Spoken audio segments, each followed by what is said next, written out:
Hello everybody, my name is Alckemy, welcome to the channel. This is the Bitwig Connect.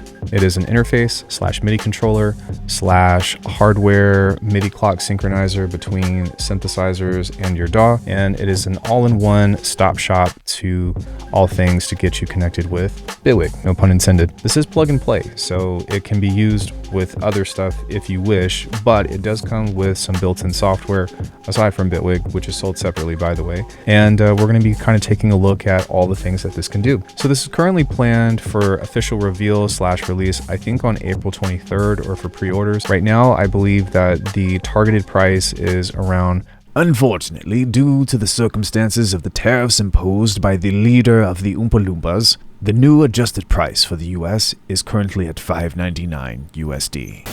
So before we jump in the DAW, let's go ahead and take a look at the hardware side of things. For one, this is made of aluminum and sounds great. There's a bunch of ports on the back that I'll show you here in just a second, but over on the front we have record, stop, and play. If you hold the Bitwig button over here, then you can actually use the automation right, metronome, and loop. Then with this, we have instrument 1 and 2. This is controlling to the main volume, which looks really nice.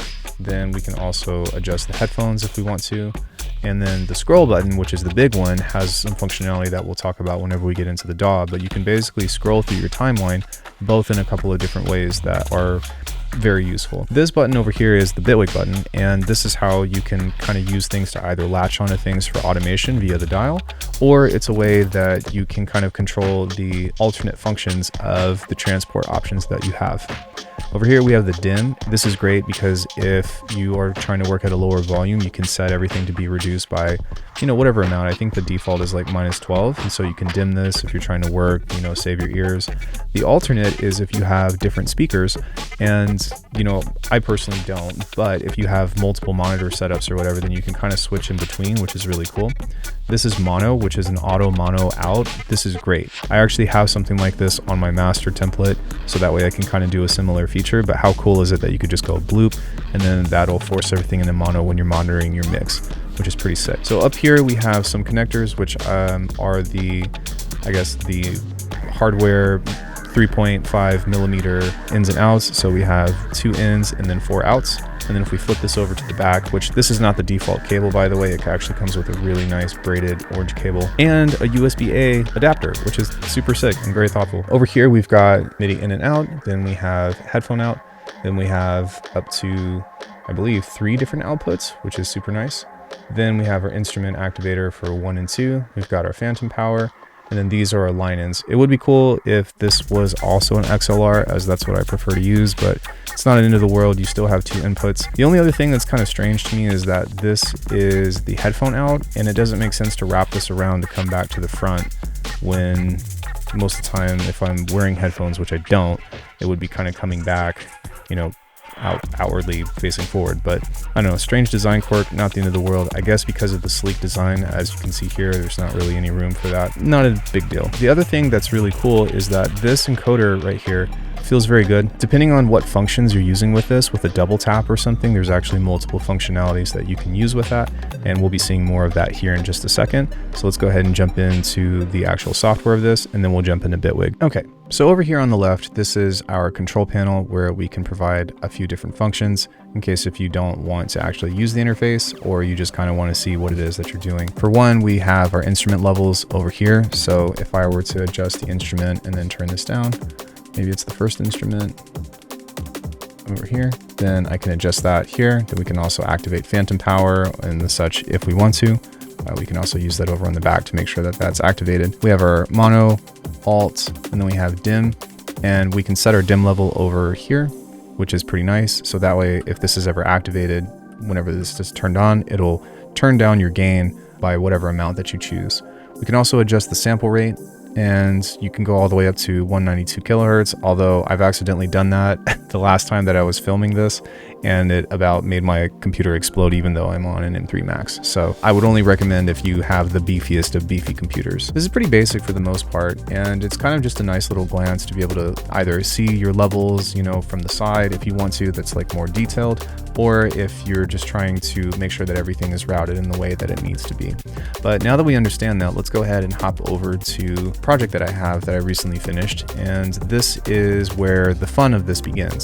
So for the most part, the most important thing that I think that is the coolest, there is a scroll feature which will allow you to kind of move around your timeline. Everything is bound by the blue triangle right here.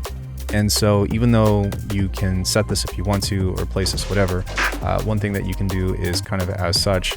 And then as you move this and as you adjust this, you can kind of set this to kind of scroll. Now, another cool feature is that if you hit scroll again, then this will widen and narrow. But if you double tap this, you can see that there's a blue light right here. This should actually turn purple. I think that this is just like a prototype or something of the sort, but this is supposed to turn purple. But if you kind of do that, then now you'll see that you'll be able to alternate between the two, which is super sick. Now, the other thing that we have is the Bitwig button, which we can use to automate or change a lot of parameters.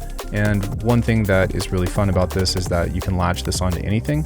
So for example, if I were to touch this, then I can adjust it.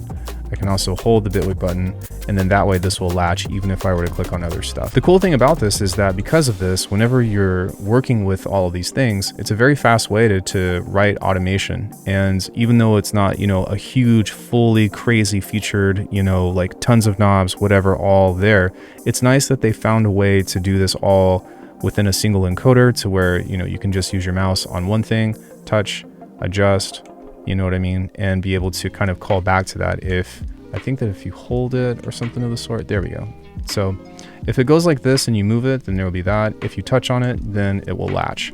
There we go. And that's pretty nice. So we also have a couple of other basic features, which is the automation record. And then we have the metronome that you can turn on. And then we also have the loop feature. So let's say I wanted to turn looping on and off, then we can go like that, and that will activate.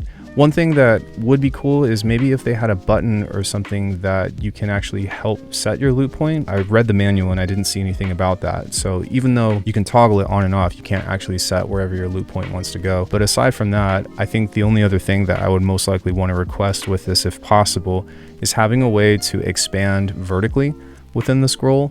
So if there was a way to maybe make the tracks go bigger, either by like holding the scroll and Bitwig button together and then scrolling with this or something, that would be pretty awesome. But it's not that big of a deal. And honestly, just being able to cycle through this stuff is really good. One little quick tip with this is when you're doing this and you're cycling through, don't do it like how I do, which is like this, because this is going to alternate, as you can see, between moving this. It's very sensitive. And so because of that, you kind of want to keep your finger on whatever scrolling you want to do. Then you can double tap and then kind of adjust it there.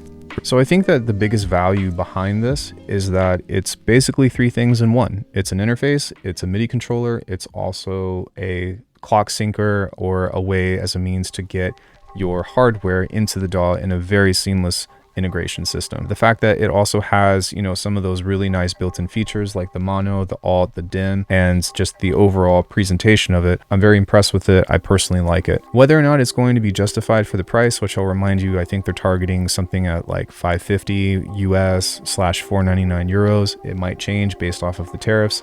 Just have to say that as a disclaimer. I'm not so sure that, it's going to replace your interface and whatnot, but honestly, even for me, just being able to replace this with the issue that I'm having with my Volt might either A, be time to upgrade to a new interface, or B, it solves one of the biggest issues that I've had with other interfaces in the past as well. So in any case, I hope that you enjoyed this review. Thank you, Bitwig. This is a loan. I don't get to keep this, unfortunately, but it is a great device and I'm very impressed with it. And I am curious as to what you all think. So let me know in the comment sections. Thanks so much. Don't forget to like and subscribe, and I'll see you all in the next one.